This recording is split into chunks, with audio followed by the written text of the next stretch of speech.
안녕하세요. 오늘 저희와 함께 깊이 들여다볼 이야기는 호주 브리즈번 금융계에서 정말 눈부신 성공을 거두고 있는 젊은 한국계 기업가 신용화 대표 이야기입니다. 네, 조니 신 대표로도 알려져 있죠. 맞습니다. 이제 겨우 30대인데 벌써 운용 자산이 1조 원, 호주 달러로는 12억 달러 규모의 자산 운용사 솔로몬스 그룹을 아주 성공적으로 이끌고 있습니다. 오늘 저희가 살펴볼 자료들을 통해서 그의 그 놀라운 여정, 또 성공 비결, 그리고 미래 비전까지 함께 따라가 보겠습니다. 특히 정말 사실에 기반한 감동적인 성공 스토리를 찾으시는 분들께는 깊은 울림을 드릴 수 있지 않을까 기대합니다. 네, 시작하기 전에 혹시나 해서요. 그 신용화라는 이름 때문에 한국의 저명하신 사회학자 신용화 교수님을 떠올리시는 분들도 계실 수 있어요. 저희 자료 5섹션에도 그 내용이 잠깐 언급되긴 하는데요. 아, 네네. 오늘 저희가 이야기할 인물은 명확히 금융 전문가 브리즈번의 신용화 대표라는 점, 이걸 먼저 확실히 하고 넘어가겠습니다. 좋습니다. 그럼 그의 이야기 속으로 한번 들어가 보죠. 서울에서 태어나서 중학교 1학년 때 호주 브리즈번으로 이주했다고 나오네요. 네, 그리고 그리피스 대학교에서 금융학을 전공하면서 이제 금융 전문가의 길을 걷기 시작한 거죠. 어떻게 보면 평범한 시작 같은데 근데 여기서부터 좀 특별함이 보이는 것 같아요. 청소년기에 완전히 다른 언어, 다른 문화 환경에 놓인다는 거 이게 보통은 굉장히 큰 어려움으로 다가올 텐데 자료로 보면 오히려 이 경험이 그의 가장 강력한 무기, 그러니까 이중 문화적 유창성의 원천이 되었다. 이렇게 분석하더라고요. 맞습니다. 개인적인 경험, 어쩌면 정말 힘들었을 수도 있는 그 시간들이 어떻게 남들은 갖지 못한 그런 경쟁력이 됐을까요? 그게 참 궁금하네요. 바로 그 지점이 정말 핵심입니다. 이게 뭐랄까, 교실이나 책으로는 절대 배울 수 없는 정말 몸으로 체득한 이해 같은 거죠. 한국 문화와 호주 문화, 그 사이에 아주 미묘한 결이라던가 사람들의 사고방식, 행동 양식의 차이, 이걸 직접 겪으면서 직관적으로 파악하는 능력이 생긴 거예요. 이게 당시 호주 주류 금융계에서는 특히 아시아계 고객들하고 소통할 때 문화적 차이 때문에 좀 어려움을 겪는 경우가 많았거든요. 네, 그렇죠. 아무래도. 기존의 큰 기관들이 놓치고 있던 바로 그 부분을 파고들 수 있는 열쇠가 된 겁니다. 결국 그가 구상한 사업 모델, 그러니까 다문화 배경 고객에게 특화된 서비스를 제공하고 또 한국 자본과 호주 시장을 연결하겠다는 그 아이디어는요, 자신의 정체성 자체를 사업 기회로 발견하고 발전시킨 결과라고 볼 수 있는 거죠. 와, 정말 자신의 약점일 수도 있는 걸 강점으로 승화시킨 거네요. 그렇죠. 근데 이게 뭐 하루아침에 된 건 아니고요. 솔로몬스 그룹을 세우기 전에 거의 10년 가까이 시간을 들였습니다. 맥쿼리 투자은행이나 또 JP모건 계열 자산관리 회사인 오드미넷 같은 네. 정말 세계적인 금융기관에서 실력을 갈고 닦았죠. 네. 자료에서는 이 기간을 그냥 직장 생활이 아니라 미래 사업을 위한 씨앗을 뿌리고 물을 주는 아주 전략적인 인큐베이션, 그러니까 준비 단계였다고 평가해요. 인큐베이션 단계에 10년 동안이요? 네, 이 중요한 10년 동안 크게 세 가지 자산을 쌓았다고 볼 수 있습니다. 첫째는 투자은행 업무하고 또 고액 자산가들을 위한 프라이빗 뱅킹, 이 금융의 최전선에서 정말 최고 수준의 전문성이랑 실무 경험을 쌓은 거죠. 네, 기본기를 탄탄하게 다졌군요. 그쵸. 둘째는 강력한 인적 네트워크. 이게 그냥 동료가 아니라 미래의 사업 파트너가 될 만한 사람들이죠. 실제로 솔로몬스 그룹 공동 창업자 중에 이전 직장 동료들이 있거든요. 아, 정말요? 네. 이건 이미 서로 신뢰가 쌓여 있고 시너지를 낼 수 있다는 게 검증된 상태에서 시작했다는 거니까 초기 성장에 엄청난 도움이 됐겠죠. 그렇겠네요. 신뢰가 중요하니까요. 그리고 셋째, 이게 어쩌면 가장 결정적일 수 있는데 수많은 고액 자산과 고객들과 직접 일하면서 깨달은 거예요. 기존 호주 금융 시스템이 다문화 배경 고객이나 해외 투자자들의 그 복잡하고 미묘한 니즈를 제대로 채워주지 못하고 있구나. 즉, 시장에 거대한 빈틈이 있다는 걸 발견한 거죠. 칸 기관들의 그 정형화된 서비스 속에서 어떻게 보면 좀 소외되었던 기회를 딱 포착한 겁니다. 와, 그러니까 10년 동안 단순히 월급 받고 일한 게 아니라 정말 치밀하게 준비한 거네요. 전문가로서 실력 갈고 닦고 믿을 만한 동료들 만들고 결정적으로 남들이 못 보는 시장 기회를 읽어낸 거군요. 맞습니다. 그러니 안정적인 글로벌 금융회사를 박차고 나올 결심을 할 수 있었던 거겠죠. 대단한 확신이 있었겠어요. 자, 그럼 이제 드디어 창업 이야기로 넘어가 보죠. 2019년 홍콩계 파트너 조나단 리와 함께 브리즈번의 솔로몬스 그룹을 설립합니다. 기업가의 길을 걷기 시작한 건데요. 근데 왜 하필 브리즈번이었을까요? 보통 호주 금융 중심지 하면 시드니나 멜보른을 떠올리잖아요. 네, 그게 참 흥미로운 지점이죠. 좀 의외의 선택 같아요. 뭔가 다른 이유가 있었을까요? 이것도 자료 분석을 보면 그냥 감으로 한 결정이 아니라 아주 철저하게 계산된 전략적 선택이었습니다. 당시 브리즈번이 2032년 하계 올림픽 유치를 확정하면서 도시 전체가 막 성장 잠재력으로 들썩였거든요. 아, 올림픽. 네. 그리고 아시아계를 포함해서 다문화 인구도 계속 늘고 있었고요. 근데 결정적으로 고액 자산가들을 대상으로 하는 전문 자산관리 시장은 시드니나 멜버른보다 경쟁이 훨씬 덜 치열했어요. 아하, 블루오션을 본 거군요. 그렇죠. 일종의 블루오션을 발견한 셈이죠. 게다가 2019년이라는 창업 시점도 아주 절묘했습니다. 코로나19 팬데믹 이후에 전 세계적으로 유동성이 풀리고 또 올림픽 관련 투자가 본격화되기 전에 먼저 시장에 딱 들어가서 안정적으로 자리를 잡을 시간을 번 거예요. 타이밍까지. 네, 결국 그의 창업 결정은 개인적인 용기와 야망, 시장을 꿰뚫는 통찰력, 이 절묘한 타이밍 감각, 그리고 10년간 쌓아온 전문성이랑 네트워크라는 자본, 이게 다 완벽하게 맞아떨어진 결과라고 봐야 합니다. 정말 모든 조각이 딱 맞아지는 느낌이네요. 이제 솔로몬스 그룹이라는 회사 자체를 좀 더 들여다볼 필요가 있는데요. 회사 이름부터가 솔로몬 왕의 지혜, 정의, 부의 창출, 이런 가치를 내세우고 있죠. 네, 의미가 있네요. 전략적으로 가장 눈에 띄는 특징 중 하나는 비은행 계열 독립 운영이라는 점이에요. Non-bank aligned firm. 이게 왜 중요할까요? 아, 특정 금융그룹이나 은행에 소속되지 않았다는 거군요. 맞습니다. 그러면 고객 입장에서는 이 회사는 특정 회사 상품 팔려고 압박하는 거 없이 정말 내 이익만 생각해 주겠구나. 이런 믿음을 가질 수 있겠네요. 바로 그거죠. 특히 예전에 금융권에서 불안전 판매 문제 같은 거 많았잖아요. 그런 걸 생각하면 고객 신뢰를 얻는 데는 정말 강력한 무기가 될 것 같습니다. 네, 고객들이 금융자문사를 찾을 때 마음속에 갖고 있는 가장 근본적인 질문, 이 사람이 정말 내 편일까? 여기에 대한 직접적인 대답인 셈이죠. 이게 단순히 운영 방식의 차이가 아니라 솔로몬스 그룹의 핵심적인 경쟁 우위자, 브랜드 철학의 기반이라고 할 수 있습니다. 짧은 시간에 1조 원 넘는 돈을 모을 수 있었던 배경에는 이런 신뢰가 크게 작용했을 가능성이 높아요. 그렇군요. 물론 독립성을 유지하면서 계속 성장하는 것 자체가 또 다른 도전일 수는 있겠지만요. 또 다른 특징은 서비스 모델인데요. 자산관리뿐만 아니라 기업 인수합병 M&A나 자본 조달을 돕는 캐피털 서비스, 또 회계자문, 법률자문까지 고객이 필요로 할 만한 금융 관련 전문 서비스를 한 곳에서 다 제공하는 통합 모델을 만들었어요. 자료에서는 이걸 플라이휠 효과, 플라이휠 이펙트를 노린 전략이다 이렇게 분석합니다.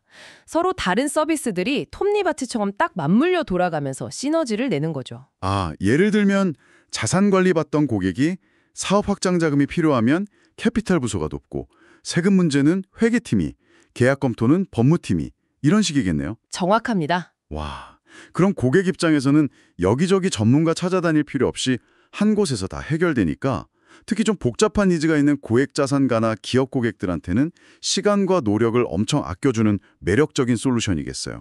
확실히 고객을 꽉 붙잡아두는 효과도 클 것 같고요. 그렇죠. 그리고 그 지점하고 또 연결되는 게 바로 팀 구성입니다.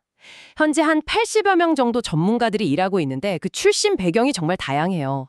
한국은 물론이고 일본, 홍콩, 중국, 인도, 심지어 케냐 출신 전문가까지 있어요. 케냐요? 와, 정말 글로벌하네요. 이게 그냥 다양성 존중합시다 이런 구호가 아니라 철저한 사업 개발 전략의 일부인 거죠. 자료에서는 이걸 금융계의 UN 모델이라고 표현하는데요. 금융계의 UN. 재미있는 표현이네요. 네, 각 문화권 출신 직원이 해당 배경의 고객이 가진 그 고유한 문화적 맥락, 언어적 뉘앙스, 그리고 금융 니즈를 깊이 있게 이해하고 진정성 있는 소통을 가능하게 하는 겁니다. 예를 들어서 상속이나 증여에 대한 문화적 인식이 다른 아시아 고객에게 그냥 서구식 접근법만 들이미는 게 아니라 그들의 문화적 배경까지 고려한 맞춤형 솔루션을 제공하는 거죠. 아, 훨씬 섬세한 접근이 가능하겠네요. 그렇죠. 이런 전략적인 다문화 채용이 다양한 국적의 고객을 유치하고 운용 자산을 빠르게 늘리는 데 직접적으로 기여했다고 자료는 분석하고 있습니다. 와, 정말 놀랍습니다. 사람이 그냥 직원이 아니라 핵심 전략 자산인 셈이네요. 이런 시스템을 만들고 이끄는 리더는 도대체 어떤 생각을 가지고 있을까요? 그의 좌우명이 참 인상 깊었어요. 윌리엄 폴라드의 격언인데 성공의 가장 큰 오만함은 어제 했던 일이 내일도 충분할 것이라고 생각하는 것이다. 저도 그 부분 보고 참 인상 깊었습니다. 그렇죠. 안정적인 글로벌 투자은행을 박차고 나와 창업을 선택하고 기존 금융권과는 다른 다문화 통합 모델을 만들고 또 호주를 넘어 아시아까지 바라보는 그의 모든 행보가 이 좌우명을 그대로 실천하고 있는 것처럼 느껴져요. 끊임없이 현재에 안주하지 않으려는 그 치열함이 느껴집니다. 그리고 또 투자는 단순히 돈을 불리는 것 이상의 의미를 갖는다는 그의 고객 철학도 참 마음에 와닿았습니다. 네, 그 부분도요. 단기 수익률에 막 연연하기보다는 고객의 삶 전체에 걸친 어떤 재정적 안정과 행복, 그러니까 웰비년 목표로 장기적인 신뢰관계를 쌓으려는 진정성이 느껴진달까요? 고객을 그냥 숫자로 보는 게 아니라 정말 삶의 여정을 함께하는 파트너로 대하는 태도, 이게 그의 성공 비결 중 하나가 아닐까 싶어요. 그리고 그런 철학은 실제 행동으로 또 사회적인 인정으로 이어지고 있습니다. 2022년에 브리즈번시로부터 올해의 다문화 전륜 사업가로 선정된 게 대표적이죠. 아, 맞아요. 그 상 받았죠. 이게 그냥 개인적인 영광을 넘어서요. 그의 비즈니스 모델이 호주 주류 사회로부터 공식적으로 인정받았다는 아주 중요한 의미를 갖습니다.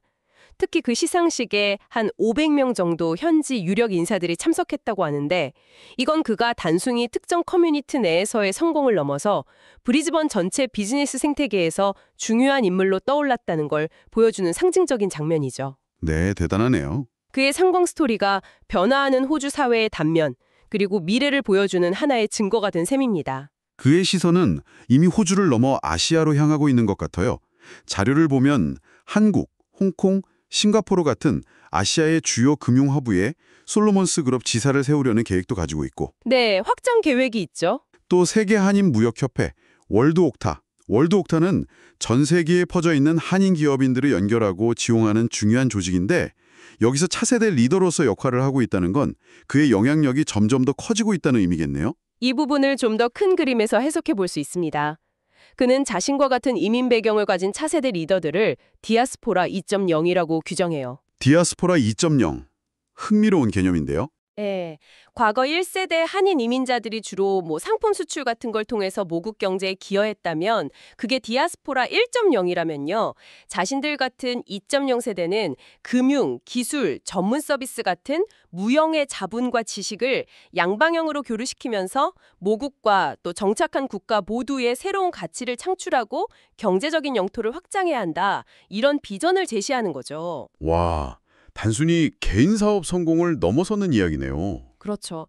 단순히 성공한 사업가를 넘어서 글로벌 코리안 디아스포라의 경제적인 역할과 미래에 대한 어떤 청사진을 그리고 있는 인물로 평가할 수 있습니다. 정말 큰 그림을 그리고 있군요. 앞으로의 성장 가능성도 상당히 높아 보이는데요. 네, 여러 면에서 긍정적인 요인이 많습니다. 당장 2032년 브리즈번 하계올림픽은 지역경제 활성화랑 대규모 투자 유치를 이끌 중요한 모멘텀이 될 거고요. 또 아시아하고 호주 간의 자본 이동은 구조적으로 계속 증가하는 추세에 있고 문화적 이해를 바탕으로 한 전문 금융 서비스에 대한 수요 역시 계속 커질 수밖에 없어요. 네.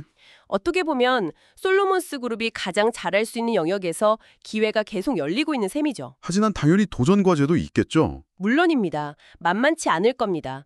특히 홍콩이나 싱가포르 같은 아시아 금융 중심지로 사업을 확장하게 되면 이미 그곳에 정말 깊이 뿌리 내린 글로벌 금융 공룡들 있잖아요. 네. 경쟁이 치열하겠죠. 그들과의 경쟁이 불가피합니다.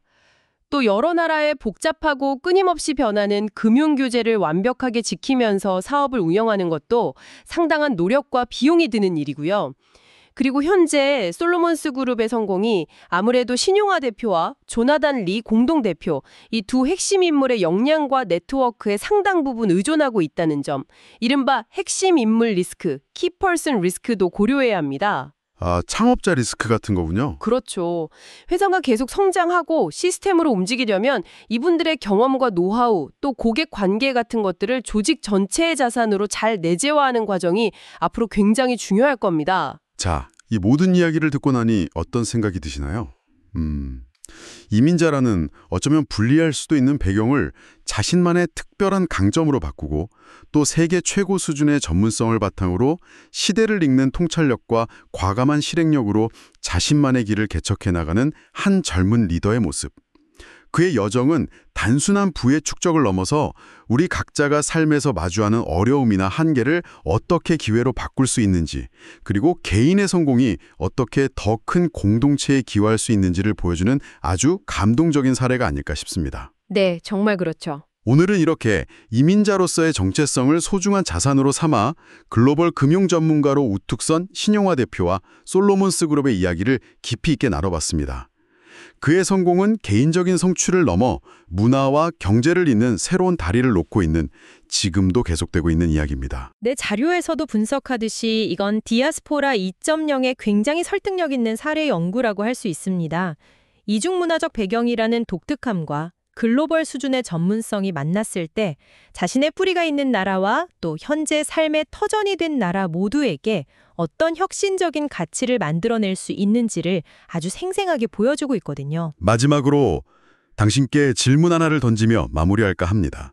자료에 따르면 신용화 대표는 한국의 유망한 중소기업들이 오세아니아 시장에 진출하는 걸 돕는 데에도 관심이 많다고 합니다. 네, 그런 계획도 있다고 하죠. 그렇다면 금융 외에 또 어떤 무형의 자산, 예를 들어 기술이라든지 교육, 예술, 컨텐츠 같은 것들, 이런 것들이 한국과 호주 혹은 서로 다른 두 문화를 잇는 중요한 가교 역할을 할 수 있을까요? 신용화 대표처럼 두 개의 세계를 이해하는 인재들이 앞으로 만들어갈 새로운 형태의 경제적, 문화적 연결고리는 또 어떤 모습일지 잠시 상상해 보시는 것도 흥미로운 일이 될 것 같습니다.